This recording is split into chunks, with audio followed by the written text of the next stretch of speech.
Welcome everyone. I'm here with the beautiful Kacey and we're having a breakthrough session today, which I'm very excited about. Hi Kacey, how are you doing? I'm good. Looking beautiful Excited. as usual. Yeah, it's going to be fun. I want you to get into a really comfortable position, a position where you can really just relax, because today it's all about us finding that really quiet, still space within, because we have to find the constant inside of ourselves. Otherwise, we are kind of bouncing around all the time, not only as parents and intimate partners, but just in life, we're just bouncing around.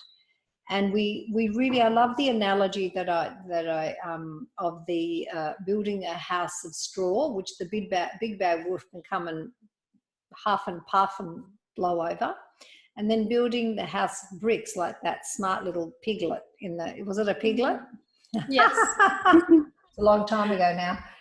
Yeah. When I read fairy tales. But there's something really true in that when it comes to the way that we are in our lives, and especially in our world, because, you know, we think that we can develop relationships with our children and our husbands prior to having a true relationship within. That's false. That's like a fantasy. That's like the Hollywood version of life, and we believe it. So that gives rise to, if we don't do that first, that gives rise to all of the inner criticism, all of the self-hate, all of the just all the things that, you know, the inner critic, it just gives rise to that. It actually says live on, right? Because the inner critic, anxiety, self-hatred that so many people feel, that can only be of use to us when we're living a lie. And we're not living a lie because we're bad people. Right? I can tell you you're a divine being and you'll go, oh yeah, sure, right? Tell me another one, Al. Yeah. But I could say you're a divine being of light, and you would go, oh yeah, you're infinite love. And you would go, yeah, sure. Thanks, Al. Oh, you're so sweet. You know, she really doesn't know me, right? Yeah. I know that because it's been like that for me. You know, when I've sat with people and they're showing me, because of how they see, they're showing me what I actually am, what I really am, in my deepest essence, in my real nature.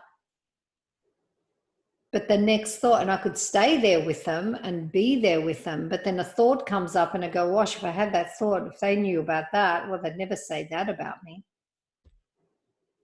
Because our thoughts, we think our thoughts define us. We think our experience defines us. We think those things. We think our feelings, our emotions define us. So before we get into why we're here and doing this breakthrough session, I want to just cover this ground. So if we're believing, and I use the Hollywood version because we're all in it. You know, it could also be the fairy tale version, but fairy tales are beautiful. Fairy tales were way, way, way, way back in the day when parents could offer what was true to their children through these fairy tales. Disney took fairy tales and Hollywood and then turned these fairy tales into their version of what love is, their version of what happiness is, and it was always about the need for the outside world somehow to give us something. But the reality of it is those fairy tales, in their truest essence, the meaning of them, they still carry those beautiful, the true meaning of life. how to live here, how to be here. When we look at them with the right eyes, with our right eyes, with our inner eyes, not with our, and we hear them with our inner ears, not just with our very surface kind of, you know, below that black line where all the lack and the fear is, and we're needing, right? So everything can have beautiful meaning when we're looking at it, when we shift where we're coming from and we're looking at it in a true and real way. So it's not even Hollywood or Disney that we should be worried about. It's no one outside of us that has more power than us. No one can control us from the outside. And you're probably going, yeah, sure, Al, yeah. Come and live in my house, right? With my children and what's going on right now. That's what parents are going through. But even laying down the truth in front of us sometimes can be hard for us to accept it because we're so stuck in experience. We believe that our experience is defining us. Oh, this was so big for me. Oh, this is one of the biggest challenges that I had. But so laying the ground for this and where we're going to move in this breakthrough session, I now want you to share for me, I want you to breathe deeply and immediately come as best as you can in describing your current situation, where the suffering is, where the difficulty is. And I wanted to bring this in first because I want us to come from, just even if it's just a tiny little drop deeper than sitting right up at the surface. That's just because I can feel already you've already dropped with me just a little deeper. I can see that you're just like slowly, we're just getting quieter and quieter. Even when we're speaking, I'm speaking, we're quieter and quieter. I can see that in you. Thank you. Sorry, I have a train in the background. And the train. See, yeah. The train comes, and even with the train, oh, that's delightful. I love that. Even with the train, we can relax into the train. If we go, oh, not that again, we're done. Yeah. We're in resistance. The lack, lack says, oh, why is there a train there? It shouldn't be there. Resisting, I wish I was in a place where there was no train. I'm lacking peace because of what the train, right? Yes. What a perfect time for the train to come. Yeah. We can't take away our peace. Okay. So now share with us all what's happening for you right now, and let's see how we can move through it together. Okay, so obviously we're all in this quarantine. My kids, both of them are not in school. I have a almost 6-year-old and a 2.5-year-old. And my 6-year-old is, he's on the autism spectrum and he's nonverbal. He doesn't speak. And my daughter is she's just a powerhouse tornado of a human being, and she's so beautiful, but she steamrolls through everything, and she's loud and she's bossy and she picks on everybody, and she's, you know what I mean? It's everything about all the worst things about a 2-year-old is wrapped up in my 2-year-old. And I mean, she really aggravates my son, and my son is normally very mild mannered. He's quiet. He's normally very well behaved. And so between that and them fighting, and I mean, like, my son gets, like, he's a slow burn, you know what I mean? But once he gets to that point, like, he full on starts, just fighting with her physically. And so that's getting to me, and it's happening a lot more. I've tried to separate my daughter and bring her over to my mom's house, but my mom's getting older. She can't take care of her all the time. And I can't take her to daycare either. The other thing that's happening is my son has specialists, right? He has a special education teacher. He has OT, occupational therapy, and he has speech therapy. And I'm trying to compensate for all of these people that have gone to school and studied this stuff, and I'm failing him. I'm absolutely failing him. And it's like he's regressed, and he's never been angry before, and he's very angry right now. He's regressed on potty training out of nowhere.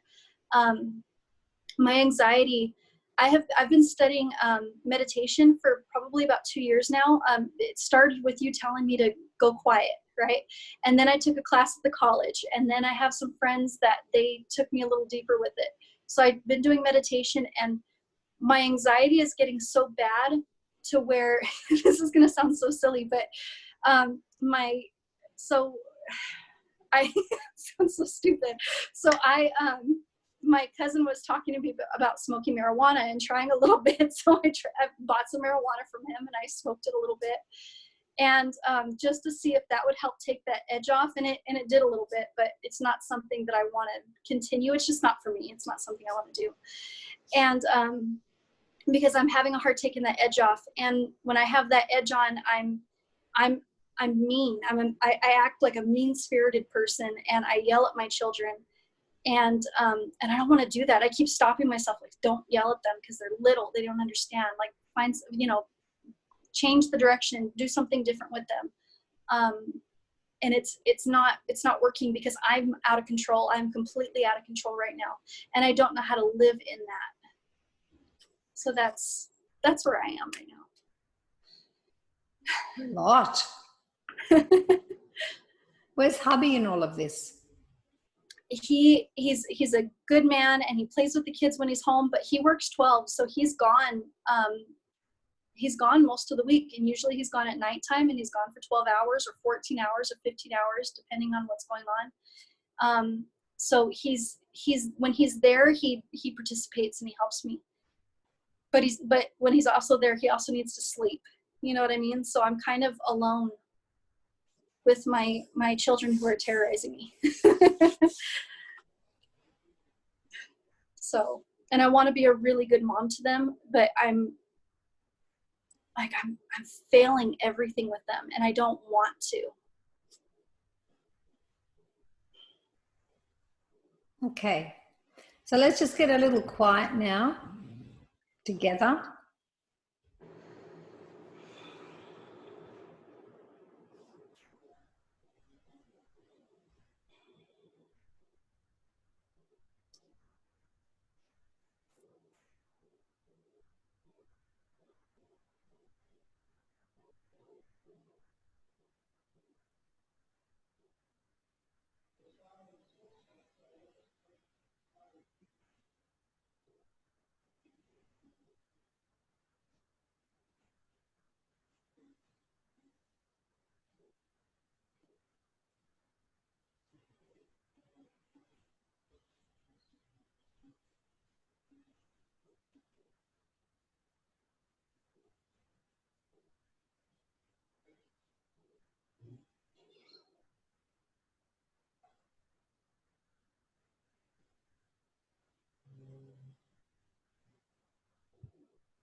When we're quiet like this,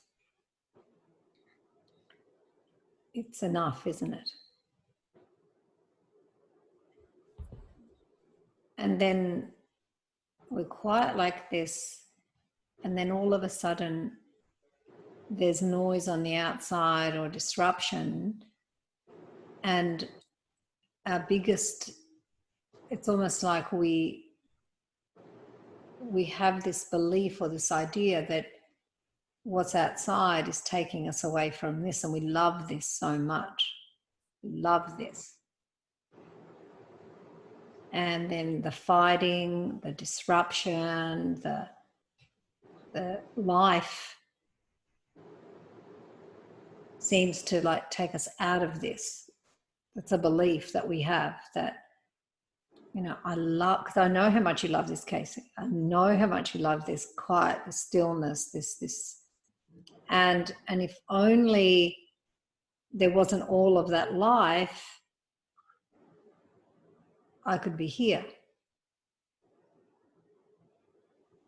I love this more than this messy life. Why is this messy life going on? Why don't you just behave yourselves? Yeah. So you can see that life is the answer to your evolution. You didn't come here to have an easy life. Easy life doesn't equal evolution. So when you go and you meditate, and you have friends that are helping you to meditate, it's all lovely and it's all blissful, and isn't it just wonderful? Oh, we're going to be enlightened. We're going to meditate ourselves to enlightenment. Right? Oh, this is how it should be in the world. The world should just be like this. Why is the world not like that? Yeah. It's this whole new age kind of idea that, this is what it should be like, I love it. And that's almost like a phase that we go through. We can't live there because there's no truth in that. Because then you go home and there's chaos and mayhem. And you believe, and when I say you, I'm speaking to so many other people. That's why these breakthrough sessions are so beautiful, because everyone can get their little piece of gold that they find, or whatever, platinum, whatever they find. A little piece of the star that we are, we're like the stars. We really are. That's how bright we are. That's how bright we shine all the time. But we have all these layers that we put in front of that telling us something different, and we're believing them. So we actually literally give our belief over to what's false, and then we no longer can see what we are. Actually doing that. And that's understandable, because when we come here, our experience is so strong. We hear it, we feel it, we taste it, we see it. Is that it? We touch it, right? We see other humans punching other humans, going, wow, what's going on? Right? Our experience is so full on that it takes us out. It's saying to us, believe me, believe me. Fix me and then you can be in bliss. Fix me and then you can have peace. Fix me and then you'll have happiness. Fix me and then you'll be what you are. Fix me first. You have to fix me. Fix me.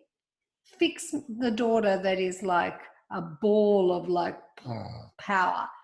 Fix the son that is trying to communicate with you in another way, another language that you don't have any idea, and you're trying to get him to speak. Fix him.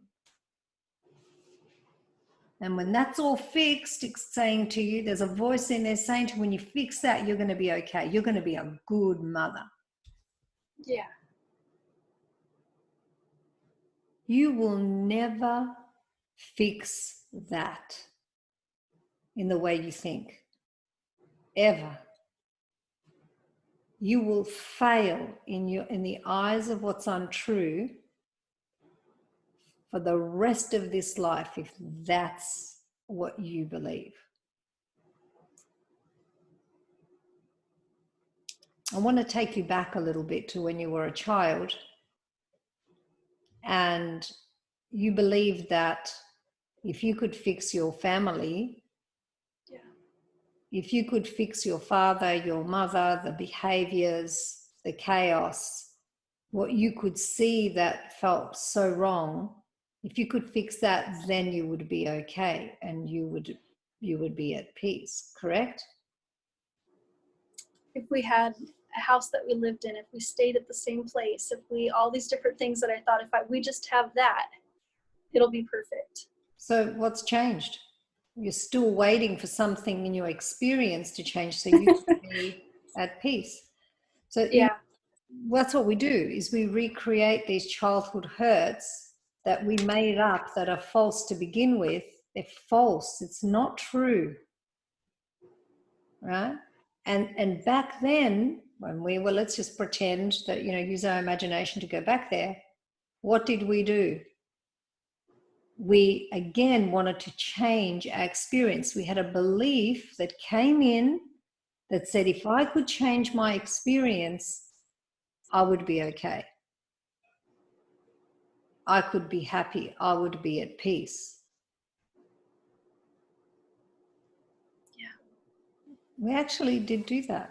For me, I did that with my parents. You know, if I could, my dad, if I could do this, if my mum could stand up for herself, if my mum would close her mouth and not speak and get hit. Yeah. If my mum just was different, if my dad was different, if my, you know, whatever. So what I'm trying to get you to see here is that nothing has changed from when we were children until it does change here. I didn't know I was carrying that still. Like, that makes sense. I didn't know I was still carrying that way. But it's not even the what you wanted to change. It's still just the fact that you've gone into the split. You've split off from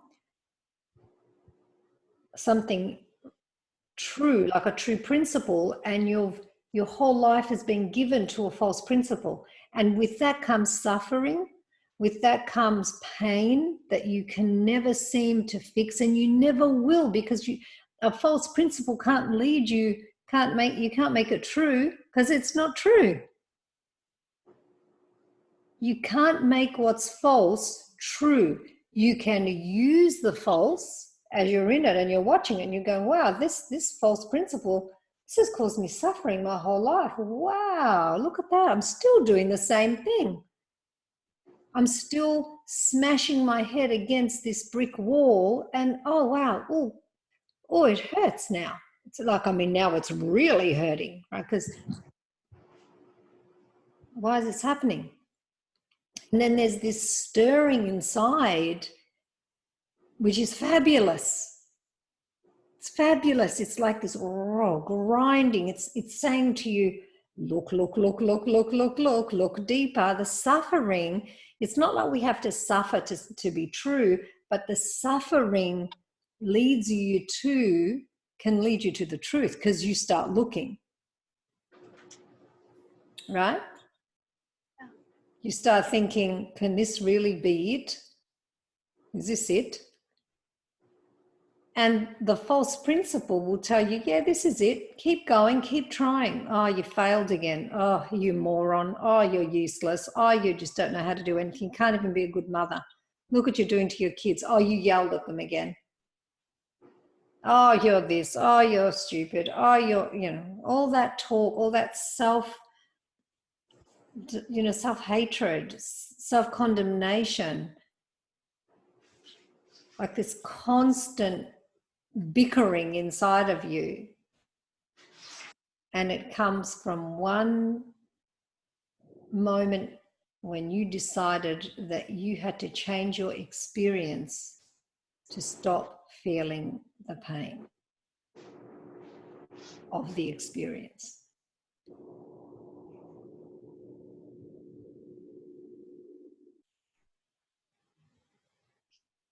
Makes sense.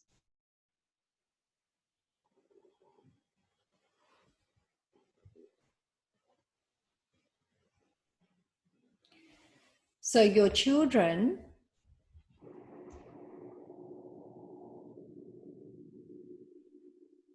are waiting for you. But you know what? If you don't get it, and the fact that you're even looking for it, is you're leaps and bounds ahead of other people that are in a different phase, where they just think, oh, this is normal, just yell at them, you know, shove them in the room, put them, you know, just whatever, and they don't care. So guilt, in a way, and the suffering of this is an ally for you if you don't indulge it, if you don't let it take you down into the pit of despair. Just see it and go, why am I, is it telling me something? Oh yeah, I need to get quiet in this. I need to get quiet. Maybe I can reach out to Al. Look at what you're doing. Look at all the things you do in where it's taking you.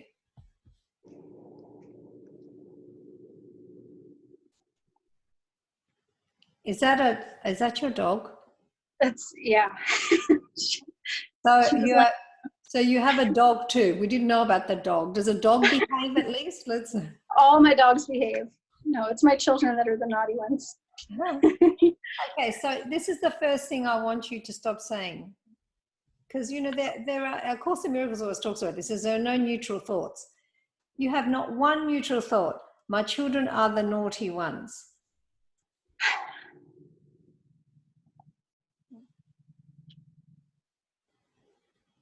So whenever you have like a belief that you give your power to, you want that to be reinforced. It's just natural. You can't go against what you believe. You can't. If you've built that, you can't go against it. You can't, it's just going to be in your face all the time. I see, it's true, because you want to be right. You want it's like you want, like, people die for their beliefs. People blow themselves up. People go on wars, traveling through countries. Look at, go back and watch The Last Kingdom or the Vikings and have a look at, these shows in a way are showing us the insanity of what people do for their beliefs. They kill each other in the name of God. Like, I don't know a God that ever said that we should kill each other, so that, to me, I've never understood that. I don't know if you have, but to me that sounds quite bizarre. Why would we go and kill other people because God tells us to do it? What sort of God does that? I'm not quite sure. I'm glad I don't know him. So our beliefs, go back to your beliefs. Your beliefs, you want to be right. People want their beliefs. They believe in their beliefs so much that they kill each other for them. They kill other people for them. They create atrocities, treacherous actions. So if you want to say my children are naughty, not that my children sometimes behave in a naughty fashion, which is kind of sweet and light, then you need to really look at, what does that mean? My children are naughty. It's like my children are monsters. They're little monsters. Oh, okay. Are they? I heard someone say that to me when his little girl was in a trolley and he was moving her around. She was beautiful. And he said, oh, she's a little monster. And the little child's listening. And I thought, I just looked at him and thought, okay, no worries. And I went on and I gave her a little smile. Children take everything literally, because that's how innocence moves. You say it, they believe it. They're like sponges. So why not enjoy a different kind of language with your children? My peaceful little angels. My beautiful little angels, look at you. And you don't have to pretend. It's when they're in that state that they're quiet and they're peaceful. Could be once a month. I don't care. Once a week. Tell them. And really start looking to create a reality that is true, that much truer than the reality that you have created. Don't expect them to be naughty. Don't expect them to fulfill your belief about them. They are little beings teaching you extraordinary lessons.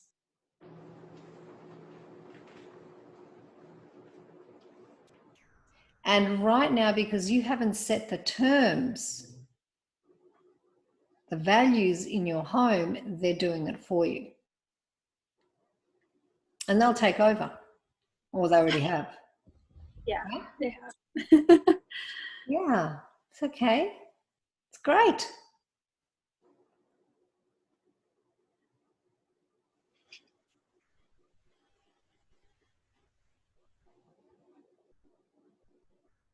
So all your power that you give to your belief, it's so beautiful, isn't it, when we let these things come out of us, because we get to see ourselves. Like sometimes I have a thought and I think, wow, I'm just shocked by my thought. And I don't just immediately think, oh, that's mine. I've learned not to do that. And I think, whoa. Say, for example, if it's a thought about Toby, and I think, is that thought going to take me closer and more to Toby, or is it going to create separation? I think, and I just move away. Sometimes if I'm triggered, it's constant. I'm on it. I'm just observing, and I keep opening. Like the thought comes up and I just go and I drop. So the thought comes up. I don't get scared of the thought. The thought's got no power whatsoever. They are naughty has no power unless you give it the power. You want to believe that. You want to define them. So I'm going to give you a different definition of your children because I have a sense that I can connect with them a little bit. And I love that. Maybe that's because of my connection with you. Shall we do that? Yes, let's do that. Let's do that. So let's look at this little 6-year-old little boy that I've heard about for some time. These children, I believe, are extremely gifted beings, and they come to our world and they're teaching us something. They're showing us another way. And you say that he can't speak, and the world says, well, he should speak. Yeah. The world is saying that. Reality isn't saying that, Kacey.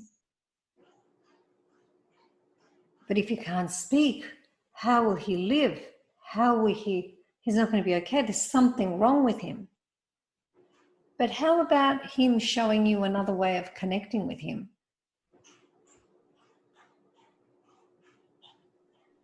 He isn't his words, and he isn't his ability to speak. He's a little human being that knows how to communicate through his eyes, through his skin, through his connectivity, his connection. That just, it's almost like he connects vibrationally. It's like when you're in meditation, how are you connecting with what's deeper and with others? Just being quiet. I don't know. So is it like a vibration or it's a frequency? You're connecting, but you're not speaking in meditation, are you? No. But you feel the most connected you've ever felt when you're meditating. Yeah. True? Yeah. So why does he need to speak for the two of you to be completely into? I'm not saying that he doesn't need to be supported to speak, right? Yeah. That's not what I'm saying. But I'm saying, because that's valuable, has meaning to be able to speak in the world, and if he needs help, that's fine, to develop this other skill. But because he can't speak doesn't mean that you can't be deeply, deeply connected, and he may not show you another way. Is he there? No, he's not here right now. Who's that next to you? Is that the little one? It's the dog. No, I'm here. Mom, can you get the dog? She never bothers. She always lays down, and for some reason I'm sitting on the floor and she keeps coming up to me, but I've been petting her and it's been grounded. I'm so sorry. She never bothers. Don't let her distract you. It's okay. She's not. She's gone now. Yeah, she's okay. Can I share something with you? Yeah. So my son, you were talking about how he connects. And actually, the school had talked to me about this. Because he's in what's called an IEP class, and in kindergarten at the same time. So he has 2 classes. And in his IEP class, he is the youngest one in that class, and everybody else is like 4th graders and 5th graders, and he is the baby. And they have a couple of kids there that are behavioral problems. And they said, Soren goes up to these kids, and my son is tactile. He likes to play with hair. He'll just sit next to you. He invades space, but he's not aggressive about it. And they're like, he can get into these kids' spaces that are the kind of kids that are aggressive and always bully kids, and he just gets in their space, and those kids don't bother him. And my son touches their hair and he puts his hand on their paper. And they said that he has a calming effect on these other kids. And they said they like him around these other kids because they're like, we don't have any fighting in the classroom when Soren is there. For some reason, everybody reserves that until after he leaves. So what is that saying to you? I believe that Soren has a communication gift that is not speaking. He has a communication gift. We would go to the store. He doesn't like everybody. And he's not atypical autism. He's a little bit different. He connects with people. He just picks somebody. I'm talking about a random stranger, and he just picks somebody, and that's his person. And he can go up to them. He can sit with them. There's no problem. But he doesn't do that with everybody. He just picks people. Okay. So what I want to just share, that was so beautiful. I mean, yeah, it's my favorite thing. This is what I'm knowing about him. There's something I'm knowing about him that if you miss this, you will. He's bringing such a gift into your world, and for you to bring in such a beautiful being, human being, what does it say about you? Why would he choose you? Because I'm a beautiful being too. I don't know. Are you? Ask yourself. I struggle with that, but I want to say yes, I am. Why would he choose you? And maybe he would choose you to bring this gift to you. And we don't want to sort of draw on this and make up stories because we don't know. But I guess what I'm saying is that just feel into that and see where that takes you, Kacey. Rather than trying to control, and we're going to go on to the little one in a minute, but just with Soren, we've spoken about him a number of times. Yeah. And this is what I was getting at. He's teaching you, like with social distancing, for example, we as humans are being asked to connect differently. And when I say that, people think, oh, we can connect through Zoom. Oh, great. Okay, let's talk through Zoom. But what about sitting and meeting each other and just looking into each other's eyes, closing our eyes and holding each other's hands and just feeling into each other? But just feeling, just connecting, doing a little circle with the children and asking Soren, say to him, Soren, why don't you connect us all? Let's connect. Let's hold hands and be together. Instead of constantly trying to get him to be something that he isn't, like see him, meet him where he is in his beauty, in his gifts, meet him in his abilities, and you're trying to turn him into something else because he doesn't fit into the normal. And he'll continue on, but he's giving you a gift all the time. And a child like that, it'd be so beautiful for you to really lay with him and just hold him in your arms. Mm-hmm. Even if you're not doing it physically. I used to do this with my children, even when they were older, if I had something I wanted to share with them and I didn't feel I could just outwardly share it with them, like as in within words. I would close my eyes and I would just very lovingly, I would speak to them on another level. And because we have such a bond, all parents have this bond with their children, I didn't know that they could hear me, but I knew I was having an impact. And it would be about all kinds of things. Sometimes I was telling them off a little bit because, they were doing things as teenagers that I really wanted to have a word with them about. Other times I would close my eyes and I'd put them in my arms, but they weren't physically there. But I was really just loving them in my arms, like holding them. Your little girl was another kettle of fish. She's teaching you something else, right? So you have this incredible, like this, it's amazing. It doesn't feel amazing, but it's tough luck about your feelings, because there's a difference between how you're feeling about your experience and what you're actually deeply, deeply, deeply, what's the word that I can use? The realness of what you know about your experience. So with Soren, he's giving you gifts. And you, because you are so loving, and so caring. You are trying to support and help him in every way that you can. The problem is that you're constantly focused on the result.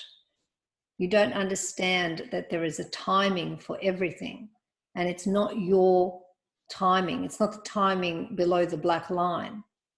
Below the black line is suffering and pain. There is a timing for everything. So you continue on with you don't need a result.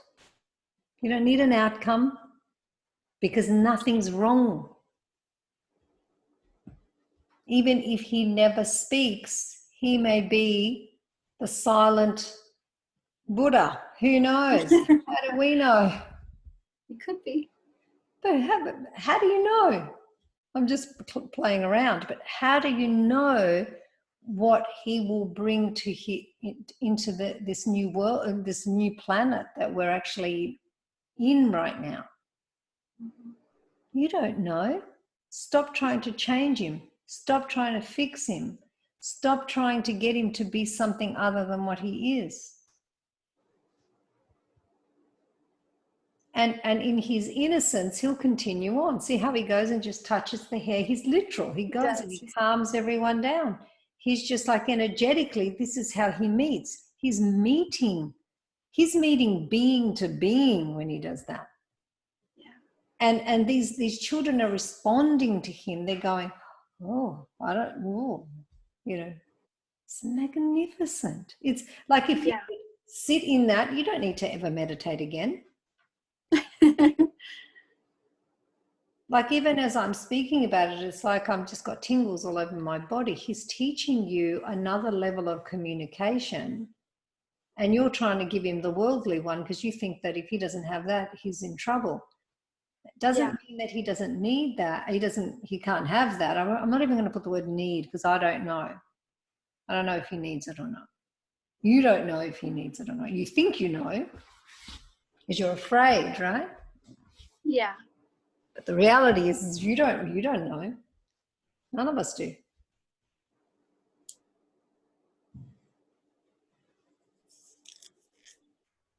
So in that, spend time separately with them right now. And I'm not big on devices, especially not on the blue light toxicity and Wi-Fi and all the stuff for children. But even if it means your little one has got to sit and listen to music she loves and she's not allowed to move, and I don't know, tell her if she moves, she's not going to get dinner. I'm just kidding. But, you give her something to entertain herself with your mum, and you sit with your boy and connect with him and ask him, show me how can we be together? How do you want to be with me right now? How can we be together right now? Can you show me? Ask him. You might be really surprised. He's extremely affectionate. Just the best. He's a little love bubble. He is. And include your husband in that. Speak to your husband. Let your husband watch this. When you get the recording. Include him in that, because it's very important for him to have the balance of the mother and the father, the masculine and the feminine. And ask him, how does he want to be with you right now? Is it okay if you just sit together and hold hands? Or just meet by connecting, by looking at each other into each other's eyes? Do you feel comfortable doing that, Soren? You don't even have to ask him, just connect with him. And with my son, I have some pretty amazing children. With my son, I used to love when he used to have these little moments of connection that were brief, but so rich and so full. I remember when he started working and he'd come in through the back door, And I'd look at him, and I'd be cooking a lot of the time in the kitchen. The kitchen and the back door were like connected, and he'd come in and he'd slip off his shoes, and he'd look at me, and our eyes would meet, and he'd have this smile. We'd both smile at each other, and there was just like the richness and the depth of everything was in that moment. It was enough. And it was like connecting with him way, way, way in the deep. And I knew him then. I actually got to see him, and he got to see me, and he knew I was seeing him. And it was magical. Every night, it was just magical. It wasn't about words. It wasn't about how are you, talking to him, connecting. Well, I mean, I did, but I'm saying that was enough. Because really the reality of it is that everyone wants to be known and seen for what they are. Like, you want to see you for what you are, not what you believe you are. You want to see your essence, your natural. He's showing you that. He's saying, here we are, look at me. Look what I do. Oh, and he's not doing it because he thinks he's special. He's just being his natural. He's showing you that there's no need to be special. This is just normal. And even if everyone thinks there's something wrong with me, I'm just going to keep on doing it, because he's not responding, or he's not kind of like, he's not being informed by, oh, there's something wrong with me. He's just being his natural state. And when you see that in him, you will be more than he could ever have dreamt of.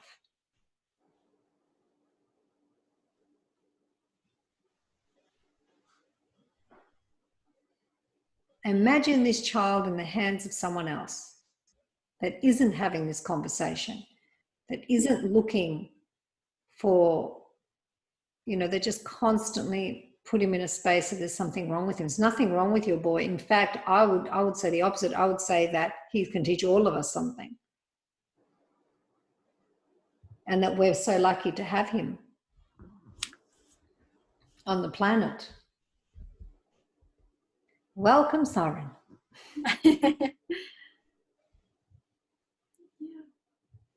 Embrace it.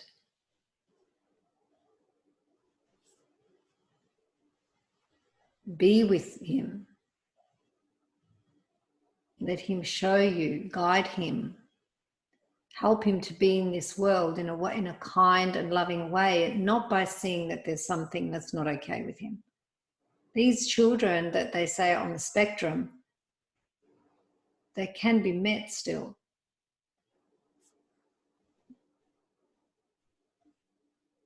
They're just not fitting in the normal world, and well, thank goodness for that, in a way. They're bringing something so much more to us. And I watched this beautiful Louis Theroux episode on children with on the spectrum, and I was just floored by the love of some of these parents. Yeah. Something really good to watch. It's beautiful. It's beautiful, and to really see the challenges that they face. And you look at your situation and you might turn around and go, oh, this is a piece of cake. So if he's exhibiting signs of anger and so on, you need to really take care of that. And you need to meet with him, and you need to calm him down and reconnect him with what he's knowing inside of himself. You do not need to be angry, because you're showing him that anger is okay by being angry. And this child doesn't need to go there. He doesn't need that to stay connected. So he's being frustrated. So with the little one, she's a ball of fire. Whoa.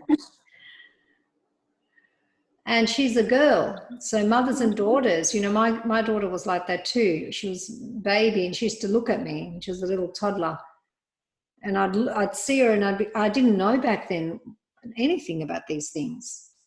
I was just like this really dumb, kind of ignorant person. Really, I had no idea. Or I'd forgotten completely. And I couldn't understand why she used to look at me, but she was always reading me. She was reading me and she'd smile. And I knew when she was born there was something about her. I'd been waiting for her. I knew I was waiting for her.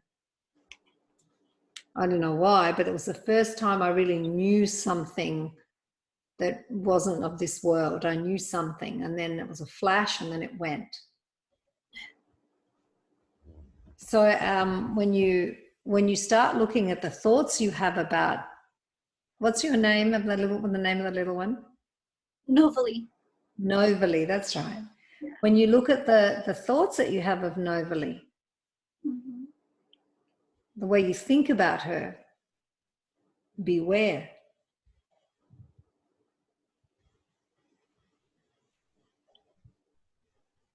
Beware of the thoughts you're reinforcing about her.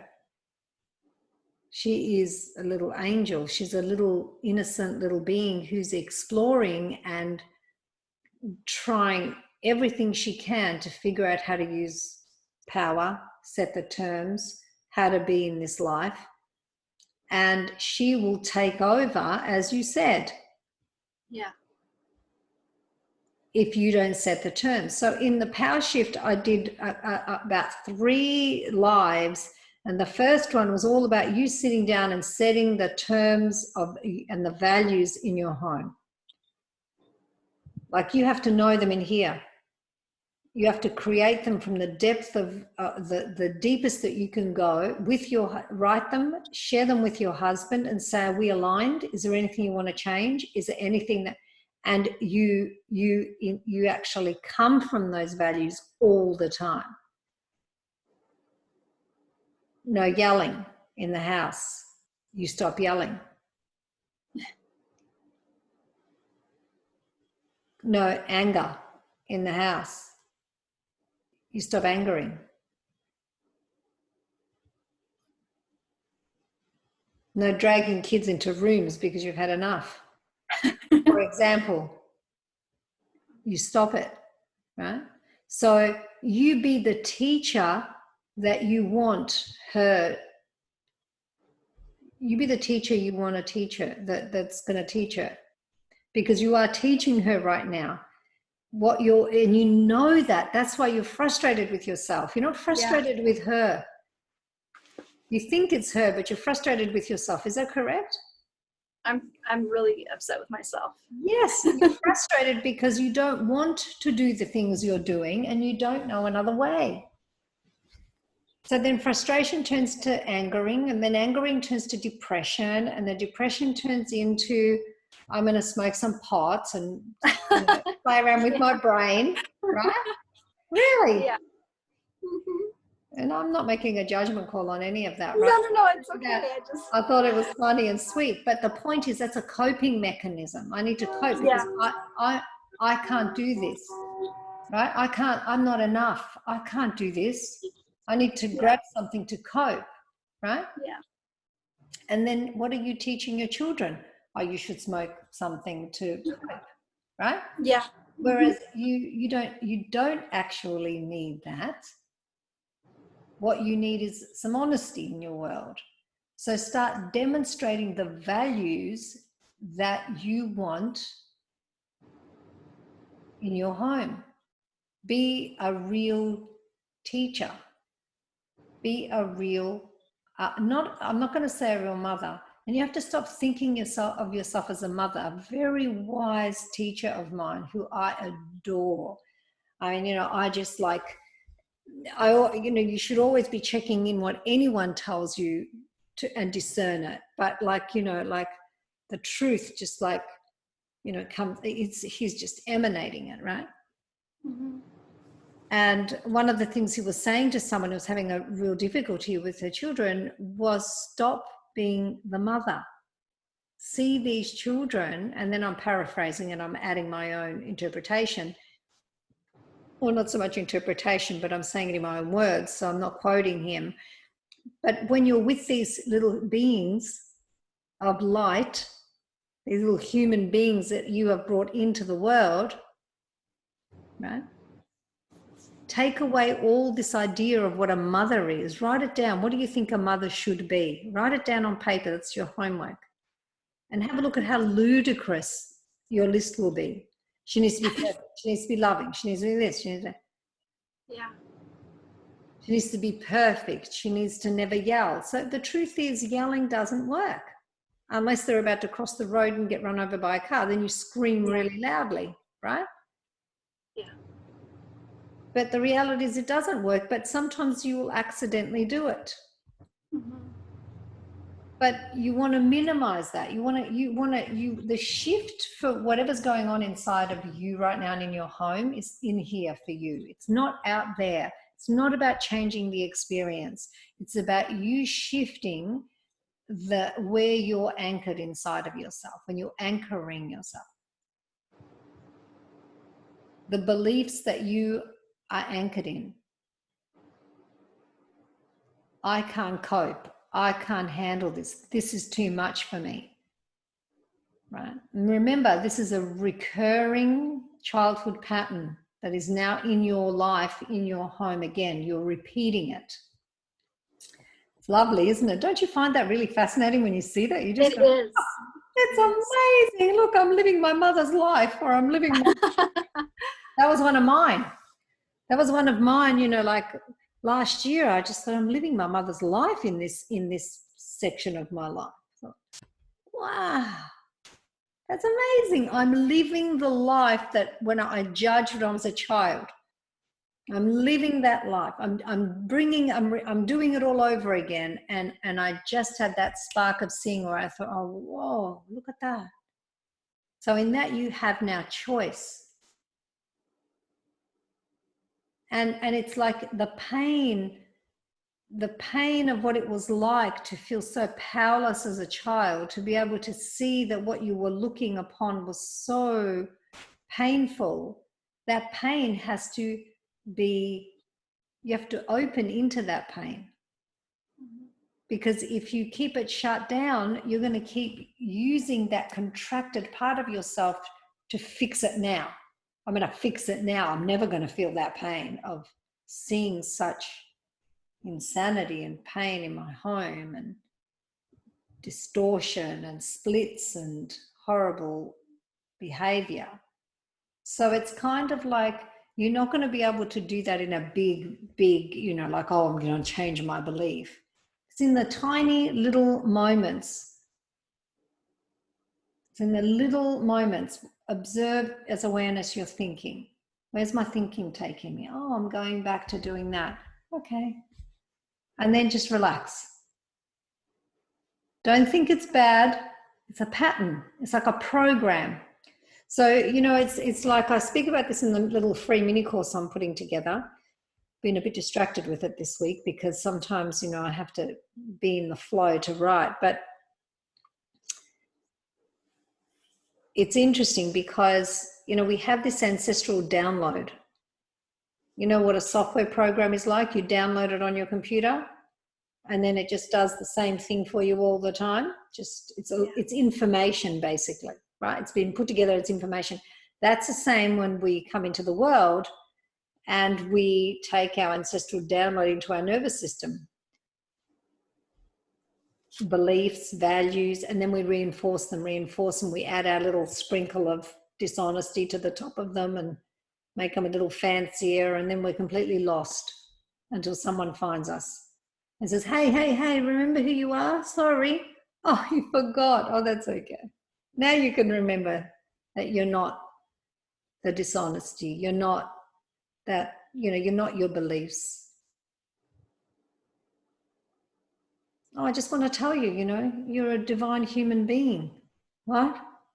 What do you mean? Yeah, I just thought I'd tell you, you know, just for fun. I don't know, just have a play. Check in. And in those moments when you look into your daughter's eyes or into your son's eyes and you see the universe, you see love that you can't even comprehend, it's just so beyond you, that's it.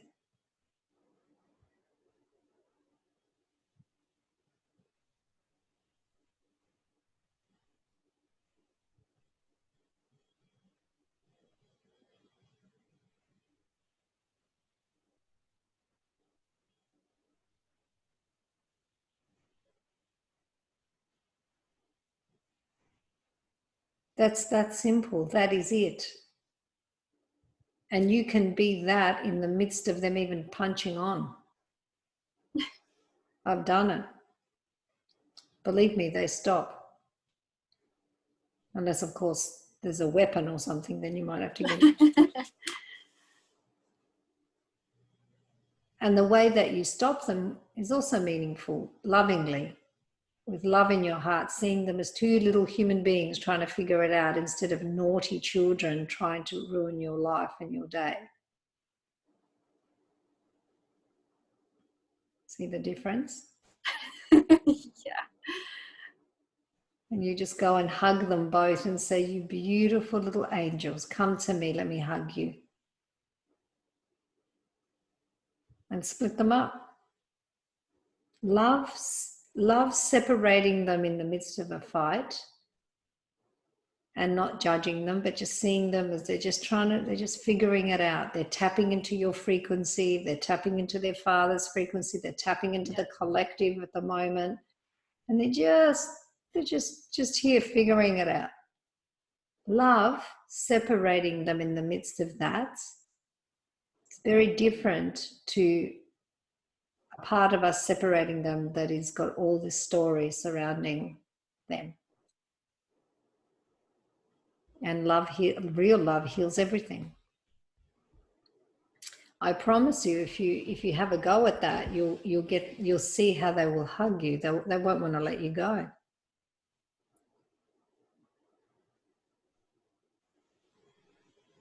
Do that. That's what they're waiting for. And they want that. They do want that because they understand that. It doesn't confuse them. So you do that? I can do that. Yeah, of course you can. My word, you can. You really can. And you never, ever make one wrong against the other. You never blame one against the other. You're teaching them, you're demonstrating, you're showing them the way whilst you're learning the way. So because you're learning, you're going to make mistakes. And it's not about being a better person. It's not about this, it's about going deep enough within to find the love.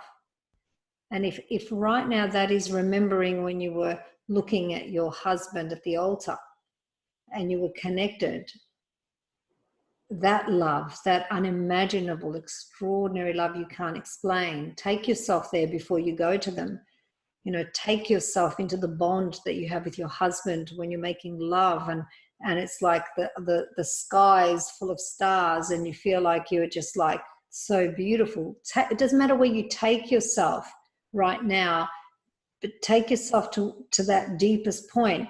And it's the same with when they were born and you looked into their eyes, these little children, when you were feeding them, changing them, playing with them.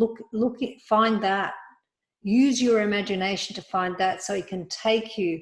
You'll have it. There's like a vibration of that, a frequency inside of you that goes. You'll go, oh, you'll just like, it'll take you there straight away. That's all you have to do for now. One thing. Keep doing that all throughout the day, And I choose peace instead of this. In other words, when you're angering, I choose peace instead of this. When you have thoughts about them, you don't have to feel bad about your thoughts. You don't even know if they're your own thoughts. They're just there. They could be anybody's thoughts. You just think they're yours and you act on them.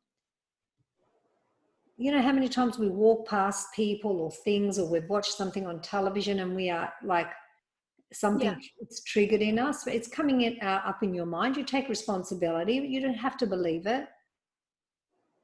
I choose peace instead of this thought. I choose peace instead of this emotion. You don't even have to say emotion or thought. It's just I choose peace instead of this. That's from A Course in Miracles. Or I have all the peace I need within me.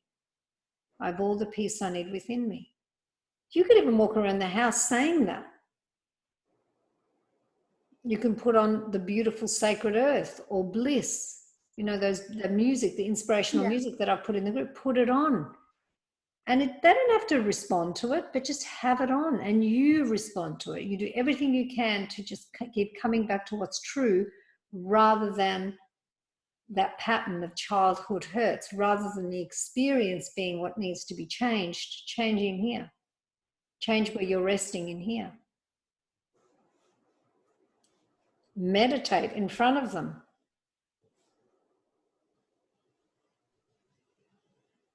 Let them crawl all over you, do whatever. Just sit there with the meditation thing with the music on and let the music be spinning. You know how they have all those beautiful things on the YouTube clips like for bliss or something, you know, and just sit there and just meditate in front. Close your eyes and let them do whatever they want. Yeah, they will crawl all over me too. Of course they will, and love it. Enjoy that these little beings, experience them like these little beings just all over you. Not that, oh, these annoying little children, right? Again, it's like these beings. So remove this idea of mother and just see them in a more real way. They're little beings of light.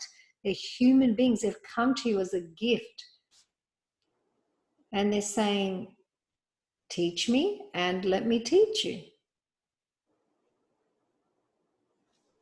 And the little one with all her power that she's throwing around everywhere, you will teach her right now whether that the way she's being in her power works or doesn't. So if you get angry back at her, you're teaching her that anger works.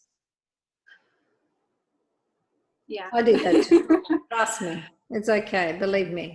I don't know. There's one parent that didn't do that, right? Yeah.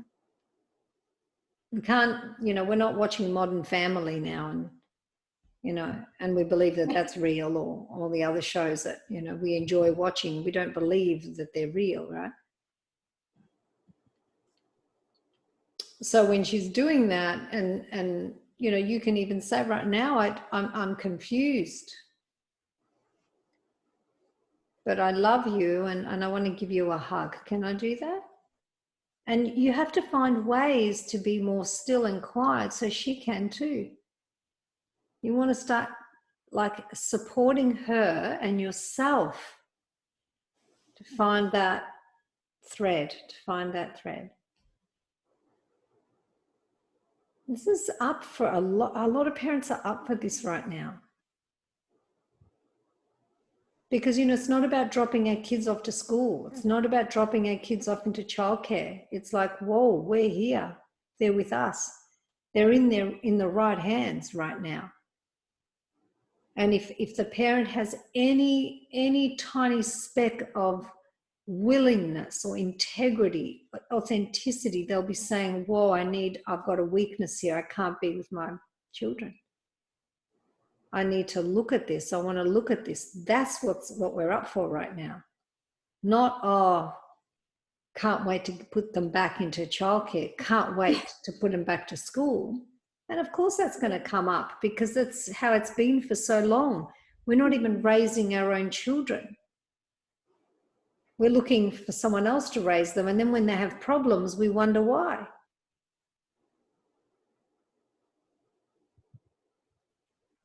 First, you connect to your deep, true nature above that black line.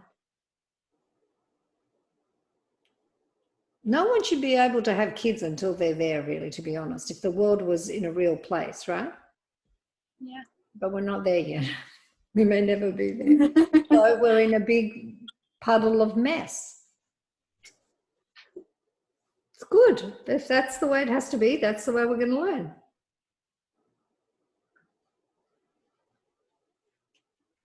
But what's beautiful is that you're looking for another way. That's so beautiful. You know how many parents are not? Yeah. There's a lot of people that parents are not there yet. So you have to embrace that.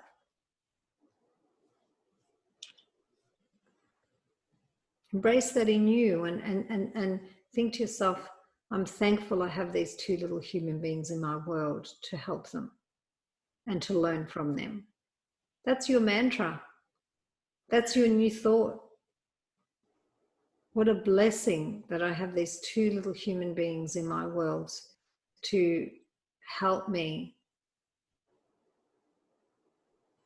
learn more about what's true and for me to guide them in the best way that I can.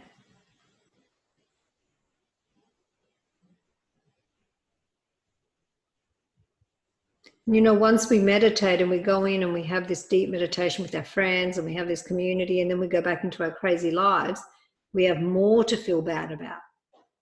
Oh, I can't be blissful. You know, the whole New Age movement. Oh, we should all be blissful. I mentioned this before and I'm mentioning it one more time because it's important for you. Because you will use anything to make yourself feel bad about yourself. Yeah. You're not bad. You're beautiful.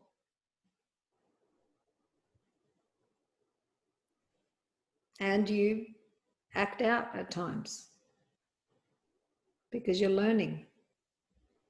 But you have such a deep willingness, Kacey, and that's more that can be said for others because they're not there yet. Not because you're better or you're special, but you're right, you're here. It's beautiful. It's not about the bliss. It's about being honest, deeply, truly honest, and seeing with your real eyes, hearing with your real ears, touching with your real hands, not just these physical, but deeper, go just deeper, moving quietly in the little things. When you're putting on her socks, this is another thing that my teacher would always say. It's in the little things. So when you're putting on her socks, Noveli's socks, do it with so much love that you want to cry. Not just let me get these on. Now stop fidgeting. Let me put them on. See what we do? How do I know that? Because I've done it, right? So there you go. You're off the hook. Do you understand? So it's like how her socks, her shoes, just so delicately with both of them, everything. That's your new. That's the newness that you get to bring into your beautiful home. And it has to start from in here. And if you're not ready to put her socks on in that way, don't do it. And if you're going to be late, oh well, be late for something. Nothing is worth not doing it in that way. And you know that. Yeah. And you love it anyway. You love the true way. You've been looking for that true way your whole life. You just haven't realized that it's about you doing it, not others changing. It's about you being the real. It's about you doing what you want so much.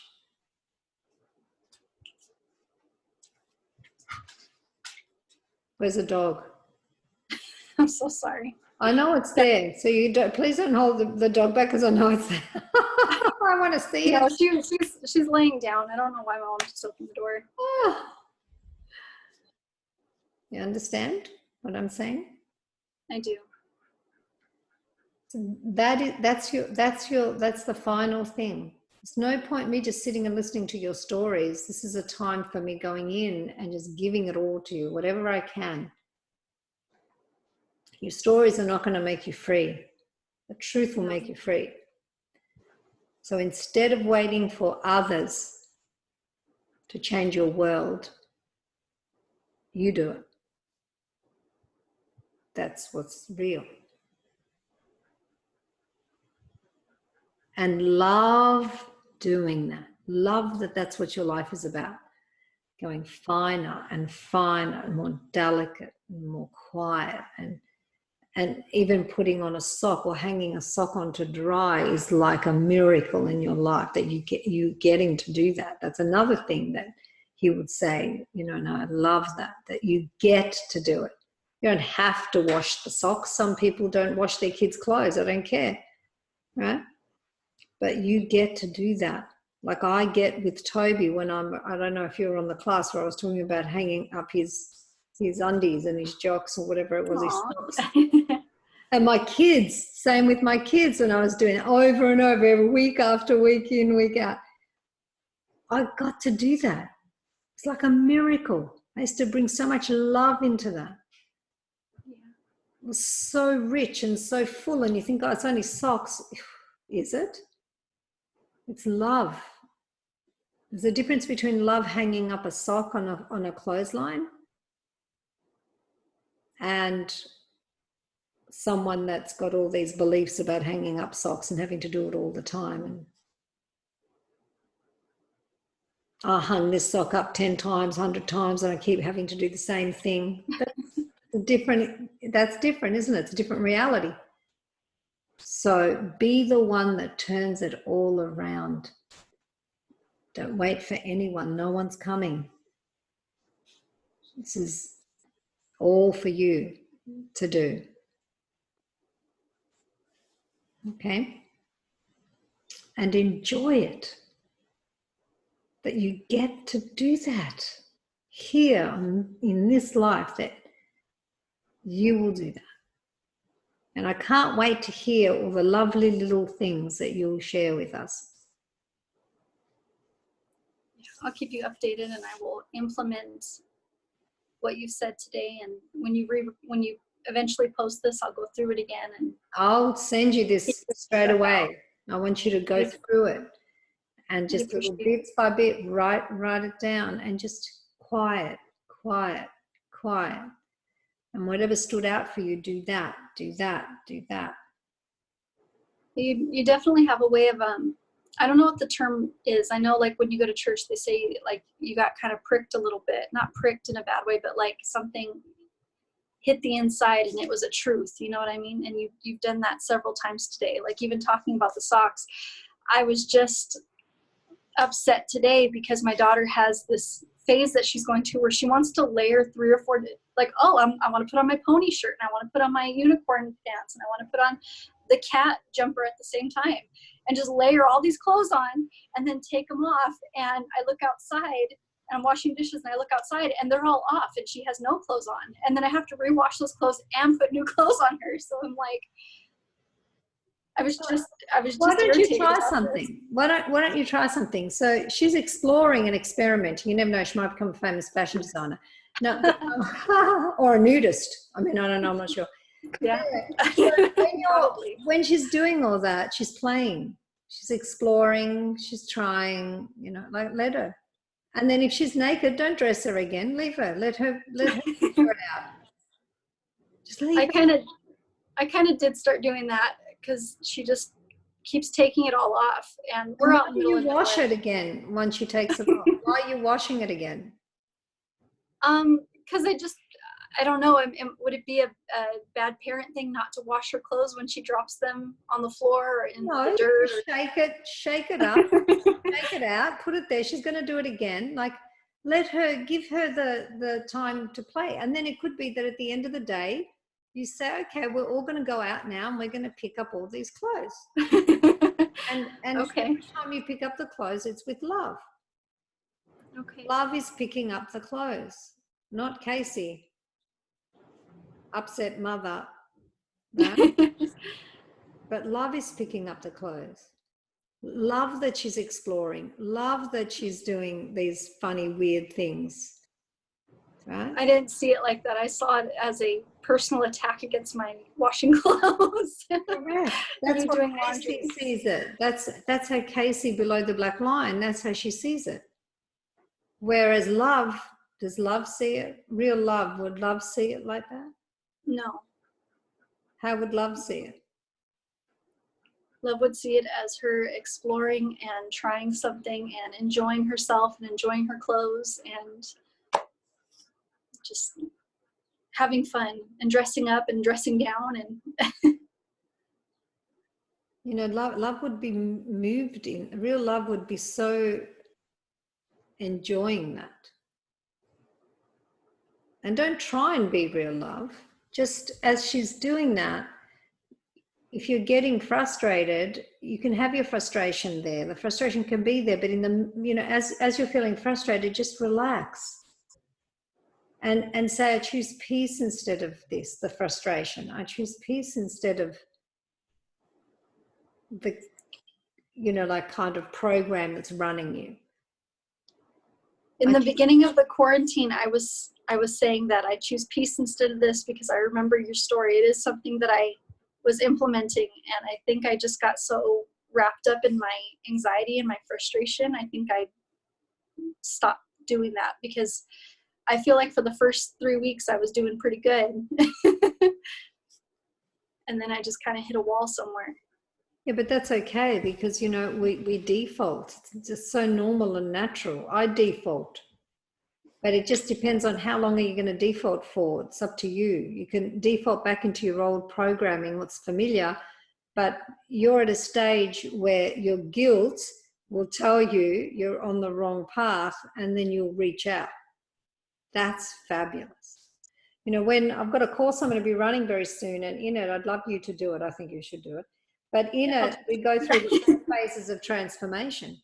And in that, you'll see your phases of as you're transforming as a human being, and you'll say, oh, I'm in there, and then I'm there, and then I'm there, and then, wow, look at that. That's amazing. So then it allows you, it gives you a broader perspective on what's actually going on. You need to use your wisdom rather than your programs. And every time you reach out, you're using your wisdom. Something in you is saying, reach, this is a good idea. Right? It's good. It's beautiful. And let her play and teach her. Teach her it's okay to play, but then we pick up our things. Okay. And where does she throw them? Out in the yard? In the dirt, on the ground, in the house, and just on the couch, just everywhere. She just strips everywhere. Let her. And let love pick them up. Okay. That's your practice. She's giving you practice. She's saying, okay, who's going to pick it up?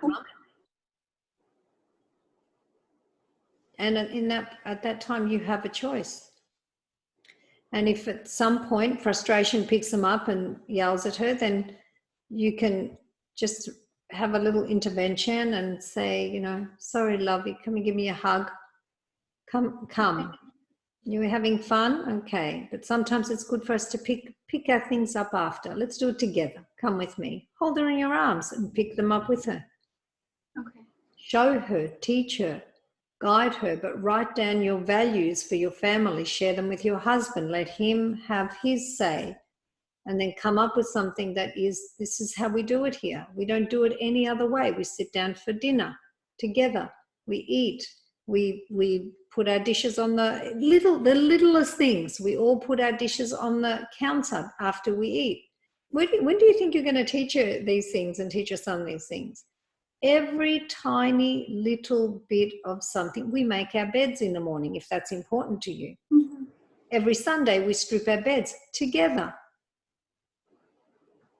Doesn't matter what it is. A set of values. Set the terms of your home.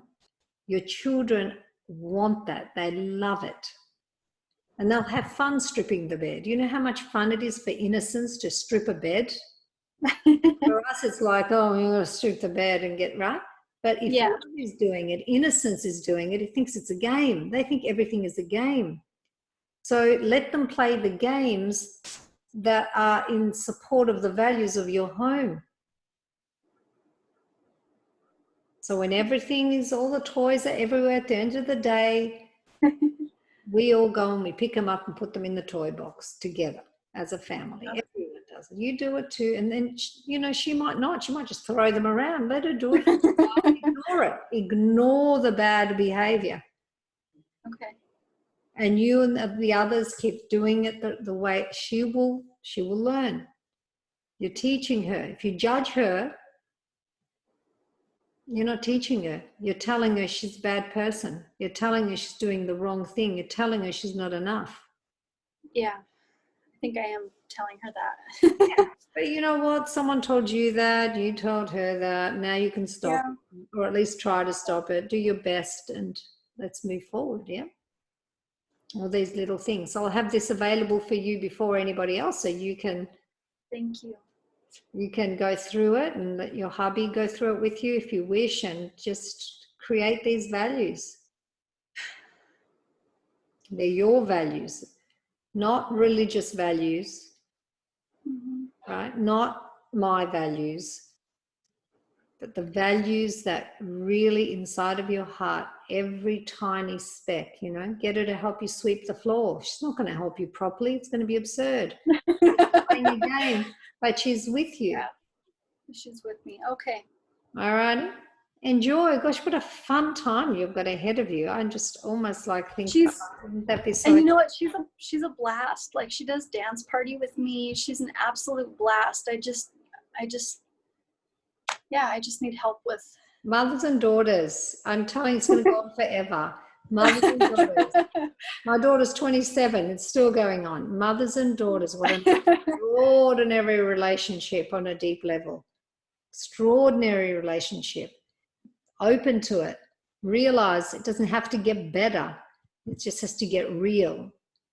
You know, don't worry. Whatever you do, all the goodness that you pour into this right now, it just naturally comes back to you. You know, if you don't pour it into this right now, when she's a teenager, it's going to be there. And when then she's older, it's going to be there. Now's the time. Enjoy it. Love that you get to do this with her. I wish I had my time all over again with my children, knowing what I know now. It's so beautiful to just have this opportunity. Why do you think grandparents love their grandchildren so much? Because they're just more loving. So they're experiencing more of their loving nature. It's not really the grandchildren. The grandchildren allow them to experience more of their loving nature. So they love being with them.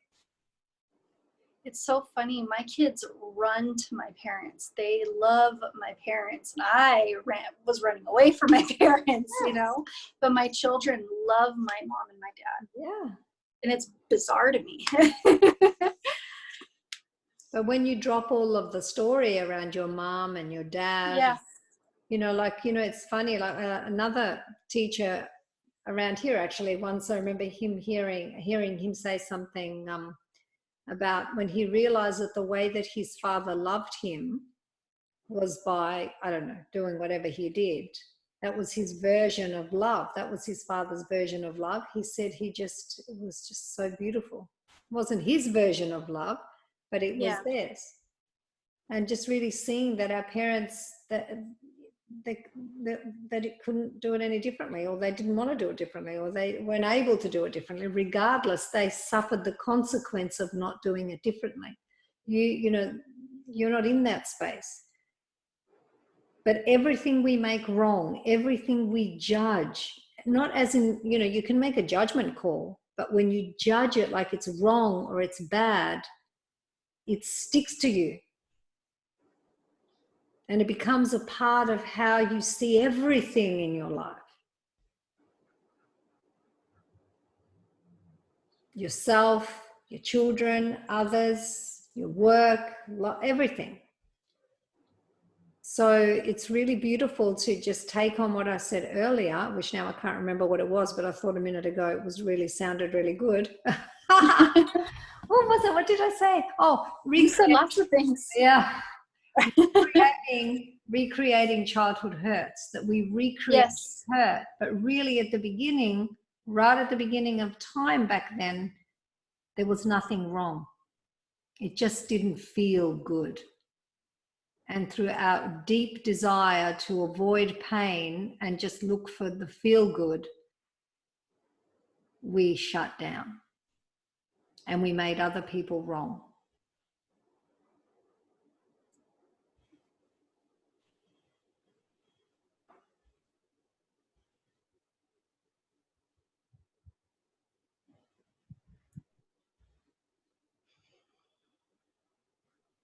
Makes sense. On that note, cheers. Have a beautiful night. I've got a big day ahead of me. Aw. Thank you for spending time with me today. I appreciate That's it. lovely. I really do. Yeah, we'll send this to you. We might have to, we'll break it up into a few parts for everyone. And I think that this will help, hopefully, a lot of mums to just, especially in this time and even after, you know, to decide whether you want to be with your children more, whether you want them to send them back to childcare for people. Like, you know, our children, they need us. We're the best people to raise them. Yeah. They chose us.